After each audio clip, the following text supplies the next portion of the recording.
Buongiorno e ben ritrovati con una nuova edizione del TG Flash di New Sicilia. In apertura operazione antimafia a Mazzarà Sant'Andrea nel Messinese. Scattano 3 arresti e sequestri per oltre €500.000. Le indagini hanno rivelato un sistema di appalti pilotati tramite imprese intestate a prestanome e pressioni sui funzionari comunali con annessa gestione di profitti attraverso movimenti di denaro su conti esteri. Noleggiavano auto di lusso senza saldare il conto e le rivendevano con documenti falsi. Così è stata scoperta una maxi truffa da oltre €1,4 milioni. Sono 22 gli indagati tra Sicilia e altre regioni, accusati di aver messo in piedi un sistema ben organizzato fatto di società fittizie e agenzie compiacenti.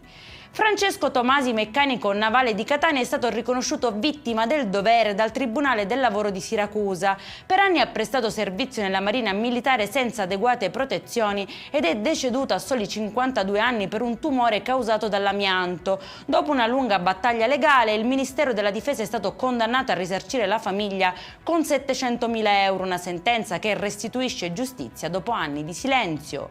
Continuano gli sbarchi di migranti a Lampedusa, per ultimo sono arrivati 304 nuovi ospiti, portando l'hotspot a più di 600 presenze, ben oltre la capienza ufficiale di 400 posti.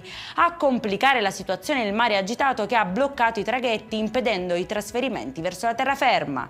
E in chiusura in Sicilia tra giugno e luglio oltre 21.000 ettari sono andati in fiamme, con un aumento del 50% degli incendi solo nell'ultima settimana. Il direttore regionale dei Vigili del Fuoco parla di numeri da paura e sottolinea come il caldo e il vento abbiano alimentato roghi devastanti, mentre la prevenzione è ancora insufficiente. Per questa edizione è tutto, prossimo appuntamento alle 19:30. Buona giornata!